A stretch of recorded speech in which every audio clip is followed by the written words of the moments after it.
Мыстан кемпір ертегісі. Ерте заманда ерлі-зайыптылар өмір сүріпті. Олардың қызы болыпты. Бір күні әйелі ауырып қайтыс болады. Ер азамат қайғыра басқа елге үйленіпті. Өгей шеше қызды жек көрген екен. Оған ұрысып, соғып, қыздың көзін жою туралы бір ғана ойы болған екен. Кетіп қалады.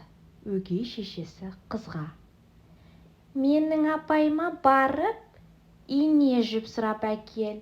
Ол да сенің апайың болады. Ал мен саған көйлек тігіп беремін». Апайы оның мыстан кемпір болған. Қыз өгей шешесінің сөзін қайтармай келіседі. Бірақ барарда өзінің туған тәтесіне барады. «Сәлеметсіз бе, тәтей? Туысқаным, амансың ба? Не үшін келдің?» «Өгей шешем мені ине жіп сұратып, апайына жіберді. Маған көйлек тігіп бермекші. Барар алдында маған кіргенің жақсы болды жиенім.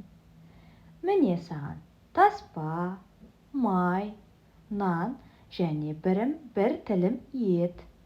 Бара жатқанда көзіңе қайың түссе, бұтағына таспаның ұшын байлап кет. Қақпа шақырлап, тарс-тарс етіп жабылып, сені жібермеуге тырысады. Топсасына май құйсаң, өткізеді. Содан соң алдына ит кездесіп, жылмақ болады. Оған нан таста. Содан соң мысық сені тырналайды.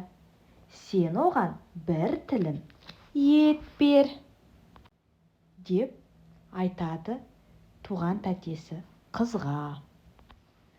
Қыз тәтесіне рақмет айтып, әрі қарай кете жөнелді. Жүре орманға жетті. Орманның ортасында, биік жотаның ар жағында тауық аяқты, қой мүйізді үй тұр. Үйдің ішінде мыстан кемпір тігін тігіп отыр екен. «Амансыз ба, апа?» деді қыз. «Жиенім, саусың ба? Саған не керек?» деді мыстан кемпір. «Өгей шешем ине жіп сұрап, сізге жіберді. Маған көйлек тікпекші». «Жиенім, жақсы, мен саған ине жіп беремін. Ал сен әзірше жұмыс істей тұр», дейді мыстан кемпір. Қыз терезе алдына отырып тігін тіге бастады. Мыстан кемпір үйінен далаға шығып жұмыскеріне: «Мен қазір жата тұрайын. Ал сен монша жағып, жиен қызды жуындыра бер. Иә, жақсылап жуындыр. Оянғаннан кейін оны жеп қоямын», дейді мыстан кемпір. Қыз жұмыскерге айтқан сөздерін естіп қалып, шошып кетті. Кемпір кеткен соң ол жұмыскеріне жалынды: «Жаным менің, сен пешке көп отын салма, суды толық құйма, суды тесік ыдыспен тасы», деп оған орамал сыйлады. Жұмыскер монша жағып жатыр. Мыстан кемпір ұйқыдан оянды. Терезеге келіп сұрады: «Жиенім, жаным, тігін тігіп жатырсың ба?» «Апатайым, жаным, тігіп жатырмын. Мыстан кемпір қайта ұйқыға кетті. Ал қыз мысыққа ет беріп сұрады: мысығым, бауырым, маған қашып кету жолын көрсетші. Мысық жауап берді: мяу, әне, үстел үстінде орамал мен тарақ жатыр. Оларды алып ал да қаша жөнел. Әйтпесе мыстан кемпір сені жеп қояды. Сенің артыңнан мыстан кемпір қуатын болады. Қашып бара жатқанда жерге жатып құлағыңды төсесең, мыстан кемпірдің қанша жақындап қалғанын білесің. Жақындап қалғанын естісең, тарақты лақтыр. Сол кезде қалың орман өсіп кетеді. Ол қалың орманнан өтіп болғанша сен алысқа қашып кетесің. Құлағыңды жерге төсеп, мыстанның жақындап қалғанын білсең, орамалды лақтыр. Сол кезде екі үлкен әрі өте терең өзен пайда болады, дейді мысық қызға. Мысығым, бауырым, саған көп-көп рахмет. Мысыққа рахметін айтып, тарақ пен орамалды алып қаша жөнеледі.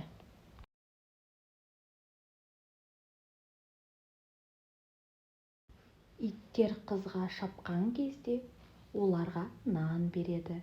Иттер қызды қоя береді. Есік шақырлап жабыла бергенде қыз есіктің топсасына май құяды. Есік оны қоя береді. Қайыңдар шуылдап қыздың көзін шығармақ болған кезде қыз бұтақтарын таспамен байлап қояды. Қайыңдар оны өткізіп жібереді. Бар күшін салып, қыз қашып шығып, жүгіре жөнеледі. Осы уақытта мысық терезе алдына отыра береді, тігін тіге бастайды. Ол тігіп отырған жоқ, керісінше тігістерін сөгіп отыр. Мыстан кемпір оянып сұрайды: жиенім, жаным, тігін тігіп жатырсың ба? Мысық оған жауап береді: апатайым, жаным, тігіп жатырмын.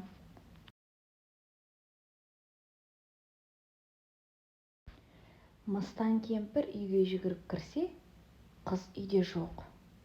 Мысық отырып, тігін тігіп жатыр. Мыстан кемпір мысықты ұрып соға бастады.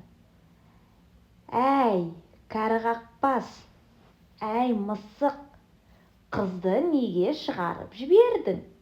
Неге көзін тырнап алған жоқсың? Неге бетін тырнамадың? Ал мысық жауап қайтарды: мяу, мен саған қаншама жыл қызмет істеп келемін. Сен маған қу сүйек те берген жоқсың. Ал қыз маған ет берді. Мыстан кемпір далаға жүгіріп шығып, иттерге тап берді. Неге қызды тістемедіңдер?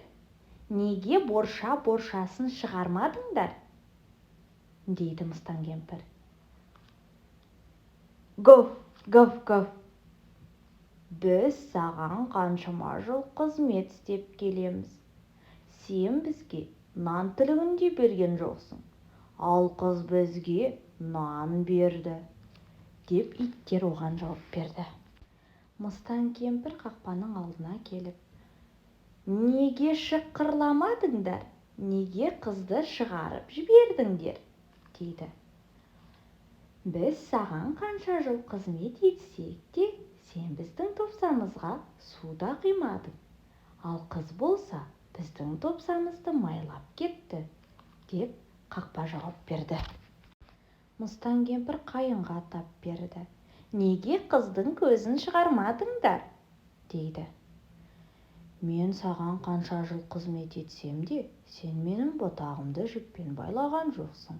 Ал қыз болса, бұтақтарымды таспамен байлап кетті, деп қайың жауап берді. Мыстан кемпір жұмыскеріне тап беріп ұрысты. Мені неге оятпадың? Мені неге шақырмадың? Неге оны шығарып жібердің? дейді. Жұмыскер жауап берді. мен саған қанша жыл қызмет етсем де ешқашан жылы сөз естігем жоқ. Ал ол маған орамал сыйлады. Менімен жақсы байыппен сөйледі. Мыстан кемпір айғайлап шу шығарып болғаннан кейін шелекке отырып қыздың артынан қуа жөнелді. Елегішті соққылап иленген затпен жолын жаппақшы болды. Қыз жүгіре-жүгіре тоқтай қалды. Жерге жатты да құлағын жерге төсеп тыңдаса, жер тірілдеп тұр екен, селкілдеп тұр. Мыстан кемпір қуып келеді. Жақындап қалыпты. Қыз тарақты алып, оң жақ иығынан лақтырып жібереді. Сол кезде қалың орман, тамырлары терең, жер астына кеткен, төбелері бұлтты тіреген көп жылдық теректер пайда болады. Мыстан кемпір жетіп келіп, ағаштарды кеміре бастады. Кеміріп, сындырып, кеміріп жатыр. Қыз болса ары қарай жүгіре жөнелді. Аз ба көп пе уақыт өткеннен кейін қыз жерге жатып құлағын төсесе, Мыстан кемпір жақындап қалыпты. Жер тірілдеп тұр, селкілдеп тұр. Мыстан кемпір қуып келеді. Жақындап қалыпты. Қыз орамалын алып, оң жақ иығынан лақтырып жібереді. Сол кезде үлкен өзен пайда болады. Ені кең, керемет үлкен, өте терең екен. Кемпір өзенге жетіп келіп, ызадан тісін шықырлатты. Өзеннің арғы жағалауына өте алмай тұр. Үйіне қайтып кетіп, өгіздерін жинап алып, суға айдады. Өгіздерім, су ішіңдер, суды түбіне дейін ішіңдер, дейді Мыстан кемпір. Өгіздер суды ішіп жатыр, ал су болса азаймай келіп жатыр, келіп жатыр. Мыстан кемпір ашуланып кетті. Жағалауға жатып алып, суды өзі іше бастады. Суды іше берді, жарылып кеткенше іше берді.